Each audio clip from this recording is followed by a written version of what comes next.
Hey everyone. Yeah, it's been a while since I have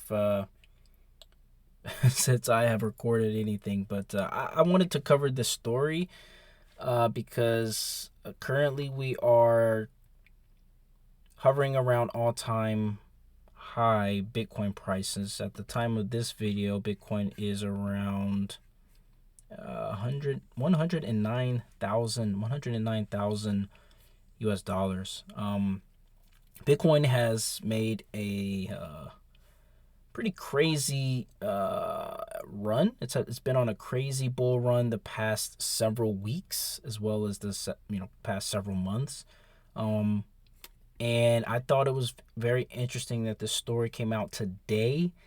And I'm just gonna quickly cover it and then go into some details and kind of clear the air on some of this stuff. So it says here BlackRock issues Bitcoin warning. Says Bitcoin source code could be rendered, quote, flawed or ineffective by quantum computing. Says here the biggest asset manager in the world has acknowledged the potential of a critical threat that could weigh on Bitcoin in the future. In its updated prospectus for its iShares Bitcoin Trust ETF, BlackRock mentions quantum computing under its, quote, risk factors section. Quantum computers are considered by many to be a potential threat to Bitcoin due to their theoretical ability to, in the future, override the cryptographic schemes that secure blockchains.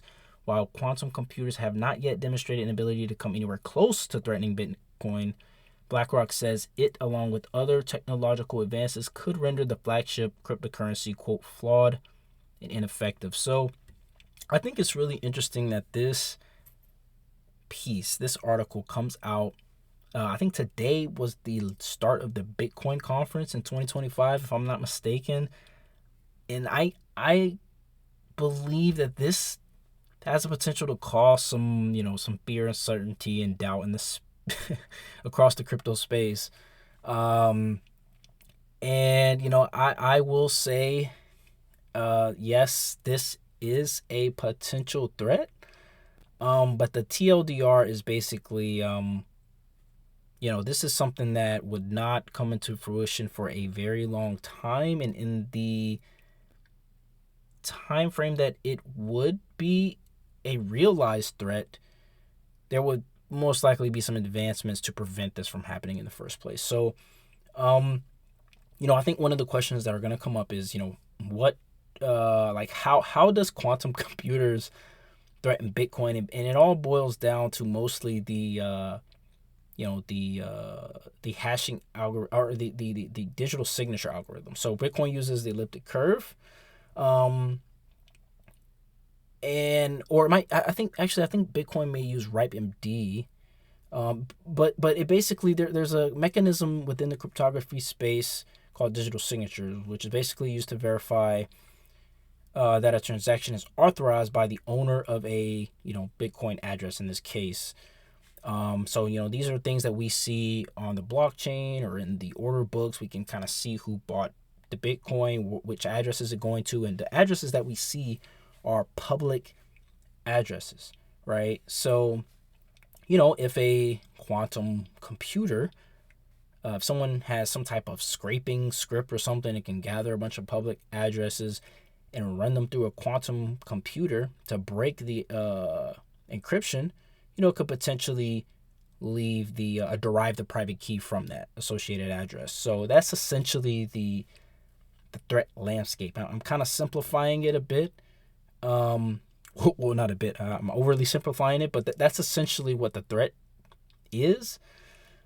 Um, and so there would need to be obviously some improvements, some quantum resistant, signature schemes to kind of prevent this from happening. And so Bitcoin would need to replace or somehow supplement the elliptic curve, digital signature algorithm that's used with some type of post quantum cryptographic algorithm.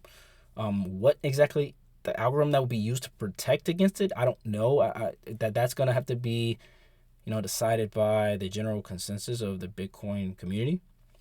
But it could be something that's either a hash-based algorithm or some type of lattice-based algorithm. But nonetheless, the community will make that decision. Here's the thing. So there is a basically a cybersecurity consortium called NIST.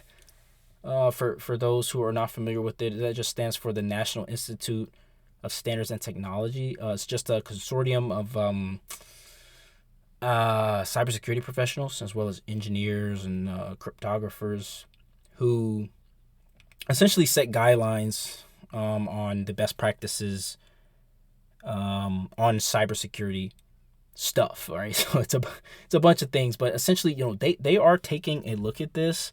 They are actively working to figure out how to mitigate this. And so I will say, like, I do not think this is going to be a materialized threat. I don't think we're actually going to see, quantum computing come and break all the public key addresses to derive the private key and start, destroying the Bitcoin network. I do not think that is going to happen. I do think this type of article and this type of sentiment is going to start gaining strength probably within the next couple of days and weeks. We will see this come up multiple times because it's a juicy subject and it's going to get a lot of clicks. It's going to get a lot of views. It's going to get a lot of attention. So, we will see more discussion around this. But nonetheless, I just don't see, quantum computing actually carrying out said threat. Now, it's always a possibility. Of course, it's possible within the cyber security realm.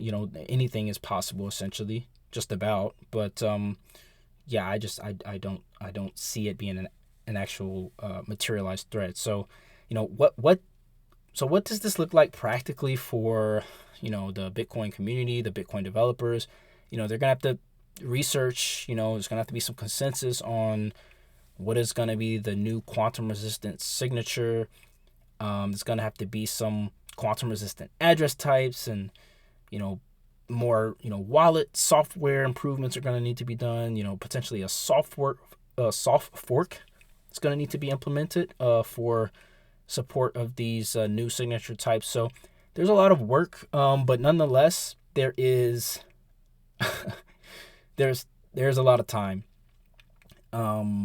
And so, today, breaking the elliptic curve algorithm that Bitcoin leverages, that's about 10, I think estimates that I've read says it's about 10 to 20 years away.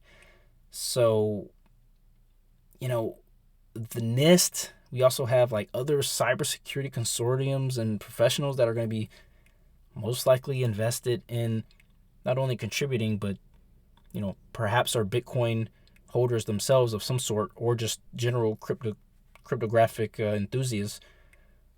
They're going to have a lot of time to figure that out and publish something that folks from the Bitcoin community could then implement.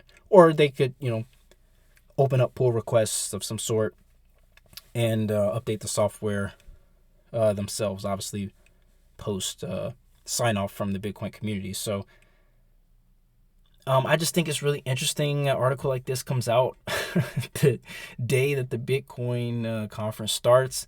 We're trading around all-time highs. We will see if this has an effect on the price. I don't know, but yeah, I just wanted to kind of highlight that because this is going to be I think this will be a hot topic. So we'll see. We will see what happens. If I could throw a percentage out there, I think this is I would say 10% chance or less of actually being a problem. I don't think, in other words, I don't think, Bitcoin being destroyed by quantum computing is going to actually happen. So we'll see. But yeah, that is all I got. I know it's been a while, but yeah, we will see what happened with this. Should be interesting. But yeah, nonetheless, that's all I got. Have a great day. Thanks for listening. TCE signing off.